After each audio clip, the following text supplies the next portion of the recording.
Hello मित्रों, केम छो બધા મજામાં ને? તો સ્વાગત છે એક નવા બ્લોગ સાથે અને આપણે આવી ગયા છીએ નવા વિડીયોમાં અને આપણે જવાનું છે સાઈડ ઉપર.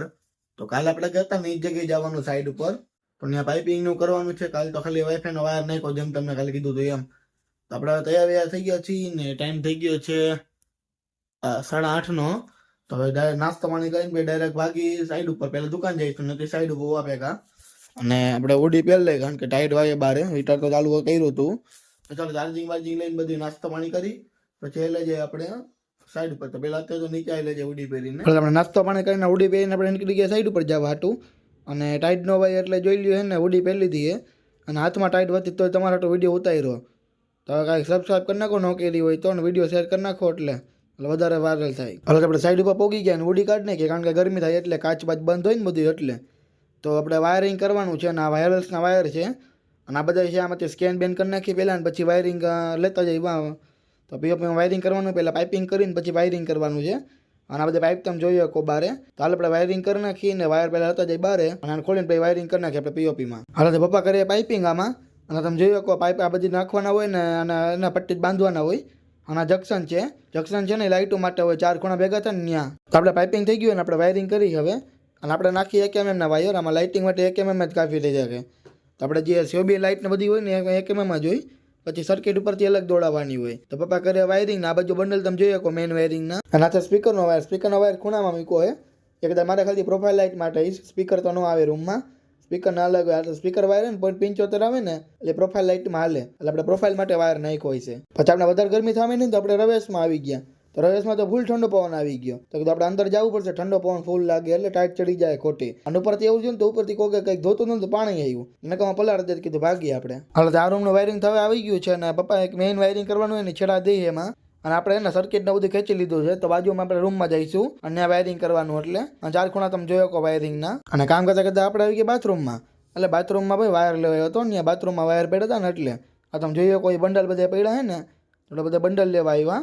બધું સામાન આ પડ્યો હોય, ઠેલો ને બધું. તમે હું બીજું સમજ્યા? ના એવું કાંઈ નહીં યાર, વાયર લેવા જ આવ્યો હતો. બાજુમાં ઘોડો તમે જોઈએ કહો અને સામાન બધે બહાર જ પડ્યો છે અહીંયા. તો હાલો ઠેલામાં બધી વસ્તુ લેવાની ને વાયર લેવાનો તો લઈને ભાગીએ આપણે. સીલિંગ હોય ને એમાંથી પાઇપિંગનું બધું કરવાનું તમે જોઈએ કહો એમ. તો વાયરિંગ બધું કમ્પ્લીટ થઈ જ ગયું છે આ બાજુનું. આમાં આપણે 3 બેડરૂમ છે, 3 નહીં 4 બેડરૂમ છે. તો 4 બેડરૂમનું કરવાનું અલગ અલગ. તો આપણે આ રૂમમાં ચાલુ કર્યું હતું ત્યાં જ છીએ આપણે અત્યારે. 2 રૂમ કમ્પ્લીટ કરી નાખ્યા છે. આ થાવું થઈ જ જાય એવું લાગે બીજો અત્યારે. થાવું છે એમ. 2 ઘોડા રાખ્યા એટલે પપ્પાને હેલું પડે એમ. અને પાઇપ એટલે રાખ્યા કારણ કે આ બધા અલગ અલગ રૂમમાં રાખેલા પાઇપને, એટલે હેલું પડે લઈ જવામાં. ચાલો તો બીજા રૂમની વાયરિંગ થઈ ગયું છે અને મેં સર્કિટે નખાઈ ગઈ છે. તમને નામ લાગતું હશે કે આ બધી એક રૂમ બતાવે. એકને એક રૂમ નથી, બધી અલગ અલગ રૂમ છે. પણ રૂમની ડિઝાઇન ને પીઓપી ને એવું એક જ હોય, એટલે આમાં કેમ અલગ કરવું? તો પીઓપી થઈ જાય ભાઈ ખબર પડશે કયો રૂમ અલગ હે નહીં. તો આમાં પાઇપિંગ કરવાનું બાકી આપણે. તો આમાં પાઇપિંગ કરી નાખી અને પછી આમાં વાયરિંગ કરી નાખી. આ બીજો રૂમ છે, એટલે 3જા નંબરનો રૂમ છે આ. તો અમે તમે રૂમ જોયો ને એમાં થઈ ગયું છે ને, આ બાજુ રૂમમાં થઈ ગયું છે. આ 4થા નંબર રૂમ છે ને બાકી છે. 3જા નંબરના રૂમમાં પપ્પા કરે વાયરિંગ. તો પાઇપિંગ ને કરે છે, પછી વાયરિંગ કરવાનું હોય, પાઇપ ત્યાં નાખી દે. તો આ એક રૂમમાં બાકી આપણે રાખ્યું હોય ને. અમે સીલિંગ આ બાજુ બાકી છે ને ઉપરની એ કરવાની છે કાંઈ છે. તો ઉપરની સીલિંગ તો થઈ જાય આજે, ઓલી બાજુ નહીં થાય. સીલિંગ છે ને એ, અને જે વાયર લટકે નહીં ઓલા વાઈફાઈના નાખ્યા હતા ને સવારે એ વાયર છે આમાં. તો 3જા નંબરનું રૂમ જ વાયરિંગ બધું આવી ગયું છે. અને આ તમે જોયો કે મેઇન વાયર છે ને આ બધા પકડવાના હોય 4 ખૂણામાં. અને બધા પીઓપીને લાઇટો અલગ અલગ વાયર હોય ને પપ્પા ખૂણામાં મારે ને એ રીતે વાયર ભેગા કરવાના હોય. અને એમાં ટેપ મારી દેવાની એટલે નોખા ન થઈ જાય. ના મેઇન વાયર છે. હાલ તો અત્યારનું વાયરિંગ થઈ ગયું ને બપોરના 1 વાગી ગયેલો જમવા ભાગી. એટલે બપોરે જમવાના ટાઈમે જવું પડે ને કે મોડું થઈ જાય રિટર્નમાં. તો આપણે ડાયરેક્ટ જમી આવીને પછી રિટર્નમાં 3 વાગે આવી પાછા સાઈડ ઉપર. એટલે આપણે નીકળી ગયા એ સાઈડ ઉપરથી ને હજી તો નીકળ્યા જ છીએ. એટલે પછી તડકો લાગતો હતો ને ઠંડી લાગતી હતી, 2 હતું એ ભોગું. તો આપણે હવે નીકળી ગયા ને જમવા ડાયરેક્ટ ભાગશે. દુકાને પહેલાં જઈશું અને આપણે હોન્ડા લઈને પછી દુકાનેથી ઘરે જઈશું. અને હાથ તમે જોયો કે કેવા થઈ ગયા એ. અને અત્યારે એડિટિંગ કરું તો હાથ ભરે છે, એવા વાયર ખેંચ્યા એટલે હાથમાં એને થોડુંક ખોલાઈ ગયું લાગે છે. A few moments later. તો ચાલો જમે કઈને પાછા આપણે આવી ગયા સાઈડ ઉપર. અંધારું નથી, થોડુંક બ્રાઇટનેસ ઘટી ગઈ એવું થયું. આપણે લિફ્ટમાં હિલાઈ જાય. તો ચાલો પાછા આપણે ફ્લેટમાં આવી ગયા અને પાછા આપણે વાયર લઈને હાલતા થઈ ગયા વાયરિંગ કરવા. તો 3જો ફ્લેટ બાકી હતો ને થોડોક એમાં વાયરિંગ બાકી છે. પછી હોલનું કિચનની બાજુમાં હતું ને એમાં બાકી છે. પછી આપણે આવી ગયા બાજુના રૂમના બાથરૂમમાં. તો ત્યાં એને હોલ્ડરમાંથી થઈને બાજુમાં તમે જોયું ને ત્યાં જંક્શનમાં આવતું હતું. આપણે હોલ્ડર ખોલાઈ કોઈ જંક્શન ખોલી નહીં ગયું. વાયરિંગ કરવાનું આપણે બાજુ રૂમમાંથી વાયર આવે એ. ચાલો તો આપણે આવી ગયા ને બારે હવે કિચનની બાજુમાં. તો તમને બતાવ્યું હતું કે હોલનું બાકી છે ને વાયરિંગ, એ હોલનું વાયરિંગ આપણે કરી નાખી. અને આ છે બાજુનું આપણે સાદુમાં જે હાલવાનો રસ્તો હોય ને એમાં પીઓપી થોડોક આવે કટકા એટલે એમાં વાયરિંગ કરી નાખ્યું આપણે. હવે ખાલી કિચનની બાજુમાં હોલ ને એમાં જ વાયરિંગ બાકી છે. એમાં થોડોક લોચાવર હતો પણ થઈ ગયું ખરી. અને આ છેલ્લું વાયરિંગ એ કરી નાખી એટલે ઘરે ભાગશી આપણે.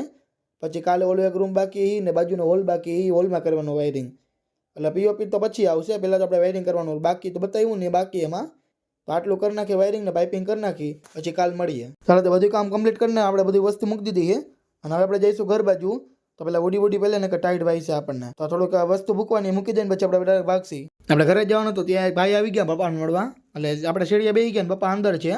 તો એ બધા આવે પછી આપણે જઈશું લિફ્ટમાં. એક જણ આટલું જવાય ને નીચે, એટલે પપ્પા આવે એની વાત જોઈએ આપણે. તો હાલો આપણે ઘરે પહોંચી ગયા, ઘરે નહીં દુકાને પહોંચી ગયા. અને નાસ્તો કરવા જઈશું આપણે પછી વારે ઘડીક. પપ્પા થોડોક વાર ગયા છે, હમણાં આવે એટલે જઈશું. અને આપણે દુકાને બેસી ગયા ઘડીક સીટ ઉપર, પપ્પા બહાર ગયા એટલે નકર આપણે સાઈડમાં ખુરચીએ બેઠા હતા. ચાલો ઘરે જઈશું ને પછી નાસ્તો પાણી કરીને ઘડીક હોઈ જવું. તો નાસ્તો કરી લીધો ને આપણે ઘડીક આરામ કરે સોફા ઉપર, એટલે જમવાનો ટાઈમ થઈ જાય પાછો. એટલે નાસ્તો થોડોક જ કર્યો સમજાણું, એટલે જમવાનો ટાઈમ એને બગડે નહીં પછી. તો એક તો ભૂખે લાગી હતી, નાસ્તો પાણી કરીને બેસી ગયા આપણે. ચાલો મિત્રો 11 વાગી ગયા ને આપણે હોઈ જઈએ હવે, નીંદર આવતી હતી એટલે. અને વિડીયો એડિટ થઈ ગયો છે. અને કાલે આપણે જવાનું સાઈડ ઉપર, કારણ કે છેલ્લો દી કદાચ થઈ જાય. પરમદી કદાચ ખબર નહીં, કાલે જેટલું ખેંચાય એટલું ખેંચી લેવું આપણે સાઈડ ઉપર. તો ચાલો મળીએ કાલે સાઈડ ઉપર. બાય.